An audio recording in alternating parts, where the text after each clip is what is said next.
তাহাজ্জুদের নামাজে সেজদায় গিয়ে একটি দোয়া 10 বার পড়ুন, আপনার মনের সকল আশা আল্লাহ তাআলা পূরণ করে দিবেন।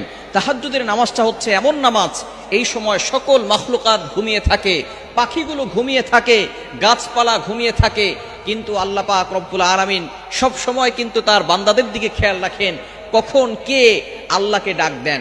এই সময়টা আপনি নামাজে দাঁড়িয়ে যাবেন, ওযু করে নামাজে দাঁড়াবেন, কেননা মুয়াজ্জিন 5 বেলা মানুষকে ডাকে, হাইয়া আলাস সালাহ, হাইয়া আলাল ফালাহ, কাম টু দ্য সাকসেস, সফলতার দিকে আসো, কল্যাণের দিকে আসো। সুতরাং আপনি অবশ্যই একটা বেলা আছে যেই সময় আল্লাহ তাআলা নিজে বান্দাদেরকে ডাকতে থাকেন, সেটা হচ্ছে তাহাজ্জুদের সময়, রাতের শেষ অংশ। আপনি ফজরের নামাজ যখন পড়বেন, আজান যখন দিবে তার আধা ঘন্টা আগে ঘুম থেকে উঠে যাবেন, তখন আপনি ওযু করে 2 রাকাত সালাত, 4 রাকাত, 6 রাকাত, 8 রাকাত যা পারেন পড়ে তখন আপনি আল্লাহর কাছে দোয়া করবেন। তাহাজ্জুদের নামাজে আপনি নফল নামাজে কোরআনের আয়াত পড়া যায়, আয়াতটি হচ্ছে কোরআনের একটি আয়াত, এই আয়াতটা আপনি পড়বেন 10 বার সিজদায় গিয়ে। এটা আপনি ফরজ নামাজে পড়তে পারবেন না, ফরজ নামাজে কোরআন শরীফের কোনো আয়াত তেলাওয়াত করা জায়েজ নাই।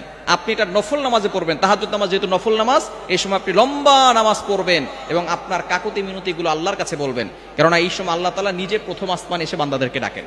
বুখারী শরীফের হাদিস, আল্লাহ পাক রব্বুল আলামিন নিজে প্রথম আসমানে এসে বান্দাদেরকে ডাকতে থাকেন, ও আমার বান্দারা কার কি লাগবে আমি আল্লাহর কাছে চাও।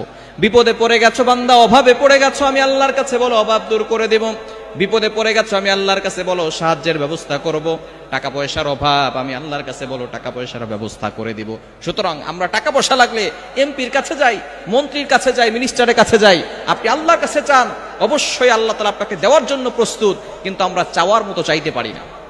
এজন্য আপনি তাহাজ্জুদের নামাজ যখন পড়বেন, সেজদায় গিয়ে সুবহান রাব্বিয়াল আ'লা 3 বার পড়বেন। এরপরে আপনি একটা দোয়া পড়বেন, কোরআনুল কারীমের একটা আয়াত, আল্লাহ তাআলা নিজে শিক্ষা দিয়েছেন দোয়াটি হচ্ছে 2 নম্বর পারা 10 নম্বর পৃষ্ঠা 10-11 নম্বর লাইন, সূরা বাকারার 201 নম্বর আয়াত।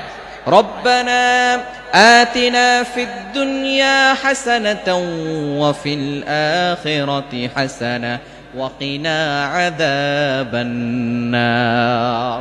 এই দোয়াটা 10 বার পরে আপনি আল্লাহর কাছে বাংলায় দোয়া করতে পারেন। এই দোয়ার ভিতরে আল্লাহ তাআলা দুনিয়া ও আখিরাতের কল্যাণের কথা জানিয়ে দিয়েছেন। এজন্য যারা হজে যায় তখন কিন্তু হজরে আসওয়াদের কাছে যাওয়ার সময় তারা এই দোয়াটা পড়ে, রব্বানা আতিনা ফিদ দুনিয়া হাসানাতাও ওয়া ফিল আখিরাতি হাসানা ওয়া কিনা আযাবান নার। আয় আল্লাহ, আমাকে দুনিয়া এবং আখিরাত উভয় জগতের কল্যাণ দান করেন।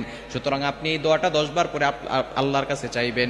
আপনি বিপদে পড়ে গেছেন, অভাব দূর হচ্ছে না, অনেকের ভিসা হয় না, অনেকের মেয়ের বিয়ে হচ্ছে না, অনেকের সন্তান কথা শোনে না, যত ধরনের সমস্যাগুলো আছে সব সমস্যার কথা আপনি আল্লাহর কাছে বলবেন।